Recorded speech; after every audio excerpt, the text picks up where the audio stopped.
My name is Richard McCoy. I work at the Indianapolis Museum of Art as the conservator of objects and variable art. And what training did you have to become a conservator? Well, I have an undergraduate degree from IU Bloomington in journalism and political science, and then from there I had a Fulbright scholarship to go to Madrid to study book conservation and bookmaking at Universidad de Complutense.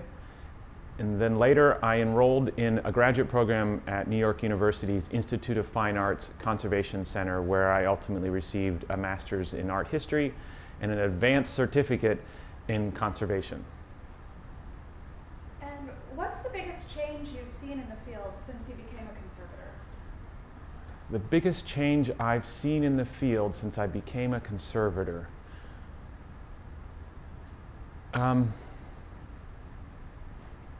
I would think that relates to the shifting role that conservators play within museums. And I think that I can only speak to the conservator's role within an institution. I can't speak to how a conservator might work outside of an institution, but I think that conservators in some instances have done well to define a new role within the institution, to show that they can do things other than to perform conservation treatments and to put things together by hand. In other instances, I think that we've not done a good role in doing that, in showing how we're broadly useful to an institution at the highest level. And so I think that the thing that I've seen change is a kind of struggle for the conservator's role and an awareness that we're still finding our place within the museum structure. What do you think are the biggest challenges for today's conservators? The biggest challenge for today's conservators, well, I think it relates to our need to have a really broad sense of knowledge, in that, to get into the field you have to have this background in chemistry and science, and you also have to have a background in art history. And then you also have to have a background in making art, and then you have to have all this experience working as a conservator just before you get into the field. And then once you're into the field, you have to learn, particularly as you work in a museum, you have to learn how museums work. And there's this other sort of complexity to that. And so then once you figure all of that out, you have to know everything you need to know about an artwork and what you're doing with that, or an exhibition. And so I think it can be overwhelming at times to have the right information at your fingertips to make good decisions, because oftentimes the buck stops at the conservator at the museum when it relates to an artwork. If something's damaged, if an accident happens in the gallery, it's ultimately our responsibility to either fix the thing or to care for it. While many others have a role in it, ultimately I think the responsibility is the conservators, and so that responsibility is great. And to have the right knowledge to make the right decision and then to get your voice heard is a real struggle. And so I think that's the biggest change, but it's kind of an amorphous thing. And can you tell us about a mistake you've made conserving or assessing an artwork? Mistake I made. That's a great question. I love it. And so I'm just going to tell you how my brain's thinking right now. I'm trying to think of a mistake I'm willing to talk about. But actually we were talking, I was thinking about this mistake recently. I will call it mine, but it's not 100% mine, in that we were installing a show of Egyptian art at the museum, and there was an artwork that was damaged during installation, and it was a 2,000-year-old Egyptian object.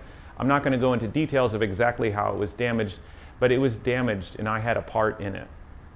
And I've thought about that day a lot, and I've thought about what I could have done differently, and I've excused myself some days and thought, there's nothing I could have done. But then in other days, I realized that there were things that I could have done, and I could have double checked.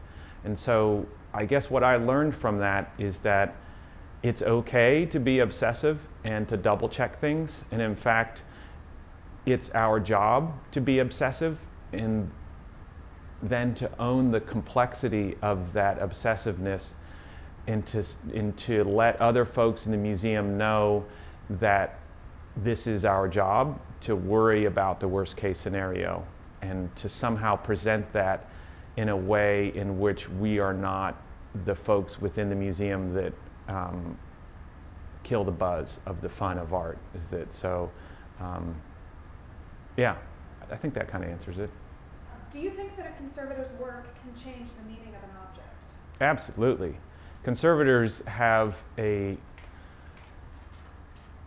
some would say the best thing that a conservator does to an artwork is they complete their work and it's unnoticeable by the visitor, but this doesn't mean that the artwork hasn't been profoundly changed. And so I think of, for example, in Renaissance panel paintings, I can remember having lectures at the Metropolitan with paintings conservators there, and they would show me a panel painting by, I forget whichever Renaissance master, and they would say, well, do you know, actually the only thing that exists in this painting is about 60% of the original paint. About 40% is the restorer's in painting. And so there's so many different examples of that within an institution where what is being represented in the gallery is not what's actually there. But to take that to an example for today, I think of an installation-based artwork that is installed in a specific way and then deinstalled and then retranslated to a new space. Is that I think conservation can have a huge part in documenting what that artwork was and what it can be in a new space. And getting that right becomes then a shared responsibility between the conservator, the curator, the registrar, and other shareholders at the museum. But so getting that wrong can also dramatically affect how an installation works. And so I think we have a tremendous impact on it. But I think that oftentimes conservators put themselves in this position to be out of sight, out of mind. If our work is done well, no one talks about us. And that's the same for registration. So we just, I mean, to a lesser extent, curators.